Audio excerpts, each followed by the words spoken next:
Okay, Tally, we're almost there. We've defeated the Zandalari horde, fought our way through their capital, defeated King Rastakhan, and the end of the raid is almost in sight. Yeah, it was definitely the right idea to come and do this on normal difficulty. I feel so badass. Did you see that bit where I got hit by that mechanic earlier, but I totally didn't die because it didn't do enough damage? Yes, you were very brave. Okay, here we are, the final battle of the raid. Are you ready for the crowning glory? Yes! Are you ready for them to write songs about your courageous exploits? Yes! Are you ready to kill Jaina? Yes, for the Alliance! Whoa, hang on, what did you say? I said, are you ready to kill Jaina? Yeah, that's what I thought you said. No, I won't be doing that, no. What do you mean? Well, we can't kill Jaina. She's my second favourite person. But we have to kill her, Tally. She's the final boss. You don't want everyone in the comments to call you a trash player because you didn't beat the raid, do you? I don't care. I'm not going to hurt even a tiny little hair on her perfect little head. It's not happening. We're just going to have to call off the attack. I'm sorry.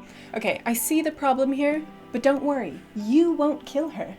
No. No, you get changed into a different character for this fight, and they kill her. So you get all the fun and glory, but none of the awkwardness of killing your actual leader. That does sound pretty good, actually. It's a win-win. And I do really want the lantern she drops. Okay, fine, we'll change characters and kill her. But if anyone asks, we were back home, like, defending Borealis or something, okay? Awesome. Blizz, swap us over. How do you feel? Yeah, I feel kind of different. Do you? Honestly, I kind of feel the same. Let's raid. Yes. You know, for some reason, I've got a feeling this is going to be much easier than usual. Knowledge is power. Hello Internet and welcome back to another weekly reset Taliesin Evitel's Wondrous Wisdomshow, and you are just in time, assuming that you're one of the majority of people who watch this video in the first 24 hours to watch this video before the start of Battle for Azeroth Season 2, which means the start of some cool new things, not least of all a brand new raid obviously, but also the end of some things too. And I hope you don't mind, Internet, like I hope you won't hold it against me, but I'm going to take this opportunity on the last opportunity that I'll ever have for one last Hippo Watch. Because as many of you will know, BfA Season 1 was the first time in my 11-year World of Warcraft career that I ventured out of my PvE comfort zone and into the world of ranked PvP. Partly because I've been emboldened by how fun I found War Mode, partly because doing Arena 3s was a much more enjoyable way of earning Azerite than Island Expeditions, but mostly because of the limited time promise of Maurice, the perfectly round, perfectly bouncy, graphics card blowing, roly-poly hippo boy. Because I'm not ashamed to admit that I was scared of rated PvP, but whenever I doubted myself, and believe me I had very good reason to doubt myself because I suck and I know it, I would close my eyes and I would think of the best mount ever added to the game and how happy his ginormous sausage legs would make me, and I persevered. And as you know, when I finally filled that bar and got that reward, I was pretty happy, even though I'm very modest and hardly ever mention it. But I know what you're thinking. You're thinking, Taliesin, that was weeks ago, so why the Hippo Watch now? Well, it's a good question, I'm glad you asked, because as if getting my very own bulbous meat machine wasn't reward enough, something rather unexpected has happened in the weeks since. People keep tweeting us with screenshots of their own spherical tusky boys, saying that seeing a no-hope PvP lamo like me get the hippo inspired them to do the same. People with similar stories to me, who had no previous love of rated arena or battlegrounds, kitting up and learning to appreciate a whole new part of the game to win the heart and reins of this magnificent beast. And that's awesome. That makes me proud. So this last ever Hippo Watch isn't for me, Internet. This is your Hippo Watch. If you are watching this video when it releases, you may have only a few hours left before Season 2 starts on the reset. You may have a bar only 70% full, and you may think that it's now impossible and that you've missed your chance, but I'm here to tell you that you haven't. Because we believe in you, fam. You can do it. You can do it. And you should do it. And you will do it. Good luck, Hippo Hunters. Or, you know, the cleft tooth for the horde, whatever. Which brings us to our first proper story of the week, because yes, believe it or not, there actually is quite a lot to talk about right now, and we'll start with Season 2, the second part of patch 8.1, but not patch 8.1.5, you understand? No, that's completely different, don't forget. Yeah, it's not really the most intuitive system that Blizzard have ever used, which is why, this week, they sought to clarify things with a second 8.1 survival guide, giving us details on the new raid, the new Azerite ring, Mythic Plus changes, and all the rest of it. And as always, ways, the community greedily lapped up this summary of the fresh content, filling the comments with expressions of happiness and excitement about an instance that was genuinely breaking new ground. And okay, look, you know how we do this bit, alright? And the new survival guide video totally fits this format, okay? I can see the hideous dislike ratio on it. I can see that every other comment is shitty and dismissive. I scroll through that comment section, literally rubbing my hands with glee about the easy content I'm getting for this show. And I have to say, you guys are really losing your edge. I kind of feel like you're not even trying anymore. F you, Blizzard, that's all. Never unliked a video so fast. Next patch, World of Warcraft on phone. World of gated content. Do a better job at designing this game. Yeah, I know. And look, dislike bombing a WoW vid without even watching it is fine. It's a fun, wholesome weekend activity for all the family, but don't give yourself away with comments that just randomly mash a few buzzwords together, you know? I feel like the comments on this video were when BfA rage kind of jumped the shark a little bit. Or actually, you know when you get a toddler who like drops its hat or something and it starts screaming, but then it gets kind of instantly bored with the scream and stops screaming halfway through and just goes on normally with its day? Yeah, that's kind of what a lot of these comments felt like. And I know you're better than this, guys, because this is just lazy. And okay, so maybe the survival guide video isn't the best example because in all fairness, it's talking about a raid that everyone who's tested it says is genuinely really good. And Azerite changes, which are an improvement, but essentially irrelevant in the long term when the system gets overhauled later. And a Mythic Plus affix, which is genuinely more fun than the last one. So, okay, maybe what we need is a more controversial subject for you to get your teeth really stuck into. If only something like that had happened this week. Oh well, anyway, on to our next story, Blizzard's post about upcoming esports tournaments and the new cash shop in-game toy that will pay for it.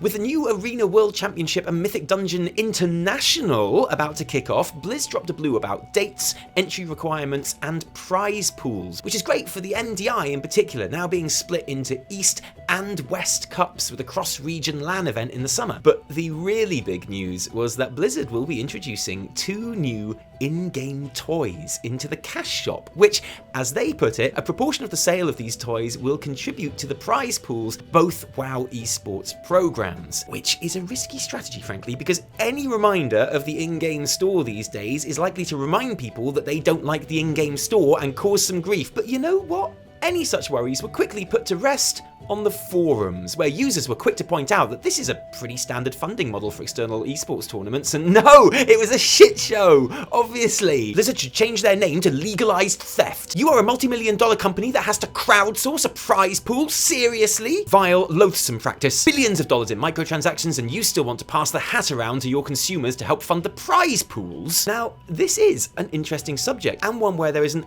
awful lot of assumption being sold as genuine information at the moment, because all we know about the entire thing right now is exactly what I just told you. That's it, word for word. And there's an awful lot of gaps in our knowledge there, which of course, if you want to fill with your own stuff, can make really good headlines like Blizzard announced WoW eSports for 2019, but you have to pay for some of it, which isn't what's happening. So if you'll bear with me, I want to unpack the rights and wrongs of a toy, a shitting toy, being on the cash shop in just a moment. But there was a second type of comment here too. One that laughed at the very idea of WoW, and in particular Mythic Plus, being an esport at all. I've seen a lot of dumb competitions, tournament, but a dungeon running one is by far the dumbest one. MMO should never try to become esport. People are actually going to watch other people run dungeons, lol. Who in their right mind is going to unironically watch WoW esports? Which makes me think that a lot of these commentators really haven't been paying attention, because there's a really easy answer to that, and the answer is an awful lot of people. The Mythic Dungeon Invitational, very different from the International this year, was a surprise smash hit. The last finals got over 100,000 live viewers on Twitch, and you might argue that that's not like super amazing compared to the biggest League and Dota events, but for WoW,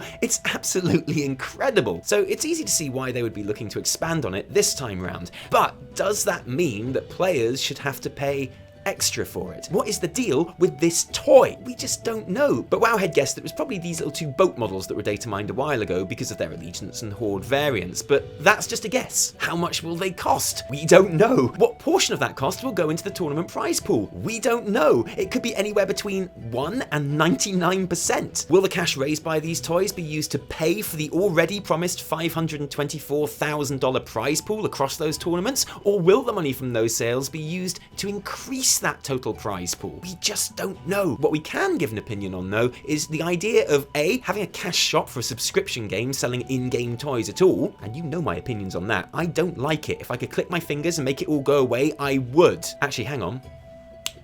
No, I can't. But also, I don't speak for everyone by any means. And B, whether selling these toys to support esports is a good or ethical idea, which was the jumping off point for Belialar to start talking about season passes and other toys and mounts and all sorts in his coverage of this news. But again, that's not anything we know. I think my feelings on this can be helped along by one simple question.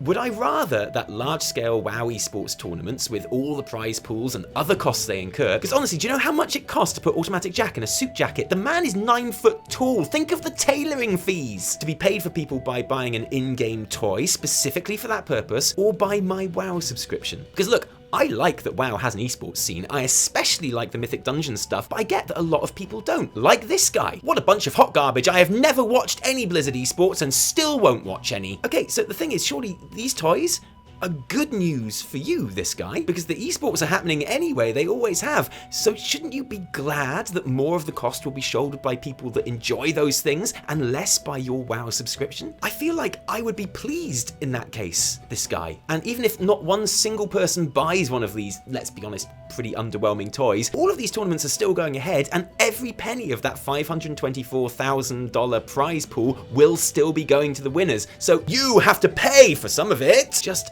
isn't true. And actually, getting something definitely wrong in a story where we know so little takes some doing, so well done. So even though my opinion of this idea is definitely going to change in direct relation to variables like the cost, the proportion that goes to the prize pools, and how those prize pools are inflated or not, in a best case scenario, I'm okay with this idea. When all is said and done, if I'm gonna buy something from the store, then I'd much rather some of that money go to charity or esports than just not.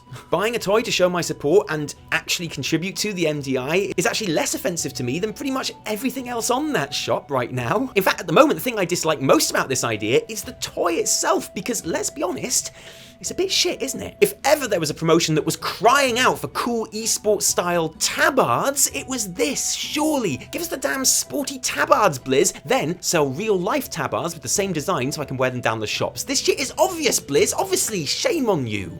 So, assuming you were too busy trying to earn a last-minute clutch hippo to waste time watching the survival guide before downvoting it and commenting on it, what can you expect to have changed when you log in on Tuesday or Wednesday? Well, here's a quick checklist. Eye level increases and rewards from most endgame activities. The new Titan forging cap on gear from Mythic Dazar'alor is 425, with other things scaling to match, like the Darkshore Warfront, where the once per cycle quest and world boss will now give you level 400 gear, but only after the first time that the Warfront changes hands after Season 2 goes live. So, for example, if the Alliance on EU somehow got their shit together and opened up Darkshore before Wednesday, they would have actually played themselves, because the item level boost wouldn't kick in until it flipped to Horde control. Just as well Alliance are really slack then, really. The item rewards from Stromgarde are not going up though, so you might find the only reason you want to head there from now on is to farm transmog, which, in fairness, if you don't look like this yet,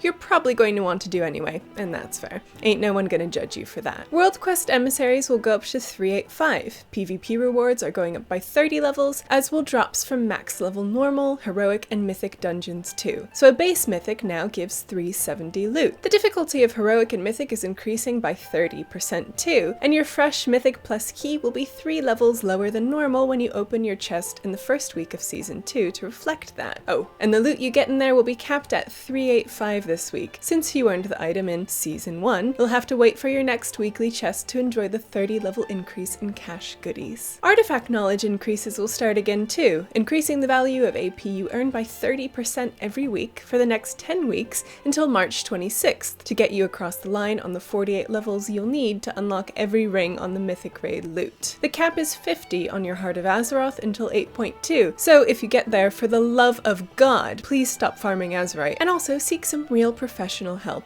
Do that too. And with all these increases in eye level comes new Azerite Armor ring, providing 2 spec-specific trait choices for every spec on the outer dial, which is great news, because now you can reforge your Azerite gear even when you're not changing specs.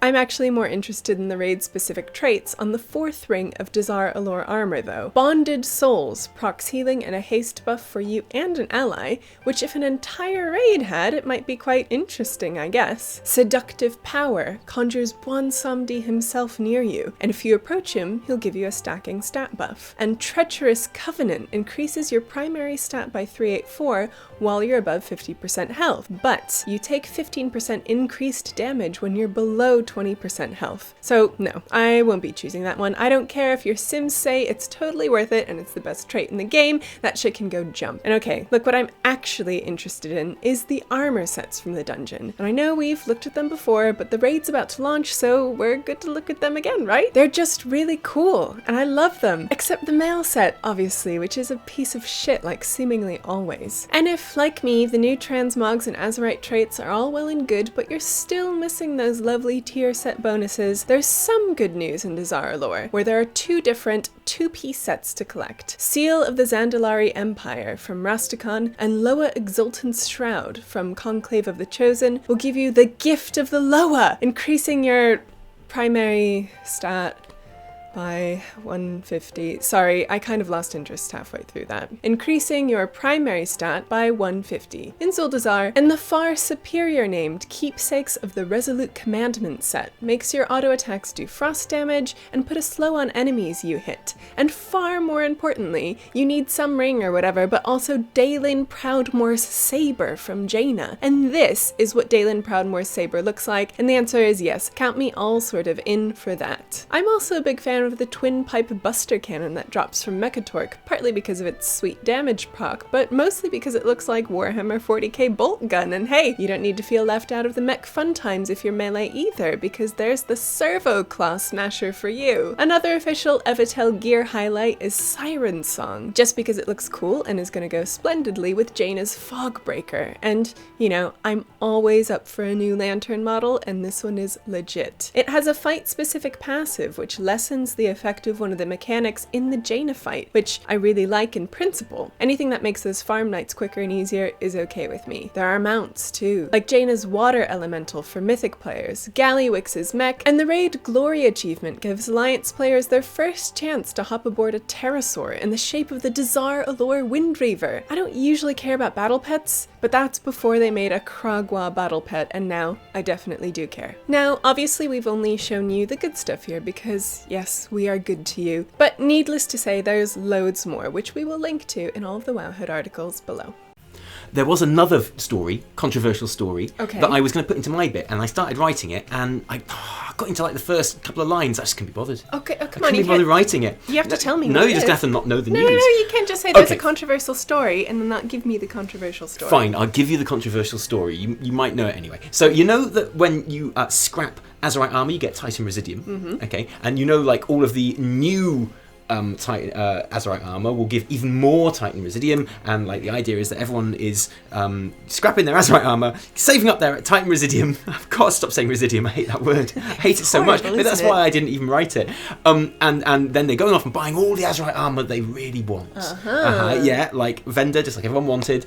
Obviously what that means is that like the top guilds, what they have been doing is they've been obviously doing gabillions of split runs and funneling all types of Azerite Armor to one person so they can scrap it all and buy the Azerite Armor they want, and then they'll run like a gazillion more split runs and funnel that Azerite Armor to someone else, and then they'll scrap it all and then they'll do that. So Blizzard put in a hotfix where you can only trade Azerite Armor with people that could have got that Azerite Armor. So I don't know if that's like all cloth people, all male people, or if it's all like mage people or all like hunter people. I don't know how far that goes. What kind of people is it? Because I was going to research it and it was so boring that I couldn't. Because everyone agrees that it doesn't really affect anyone apart from maybe the top 2 or 3 guilds in the entire world, and even it doesn't really even affect them because they can just go, well, fine, we'll just run a split run with all of that class then. Because we're Method and we can do that. Yeah. So yeah, it was so and people were so angry, Evitel. They were so angry about it. Shocking. And I couldn't give a shit.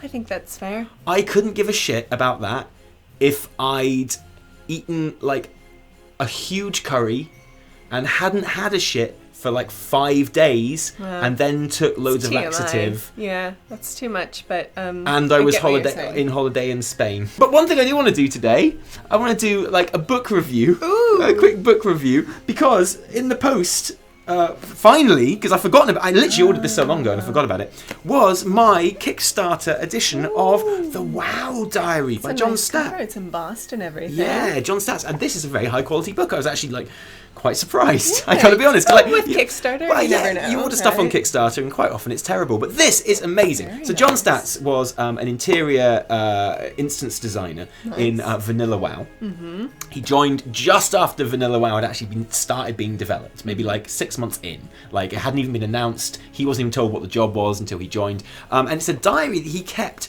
of the development cycle. And I thought I bought it because I buy everything. Yeah, you do. And you know, and It has anything to do with WoW. yeah, so like I was happy to buy it and to support it because John Statt, he actually contacted us like when he was writing it and asked us if we wanted some like early looks at it, but we were so busy with BfA stuff and we didn't think we'd be able to do it justice. Getting married, so, I think. and getting married. Yes, that's what I meant.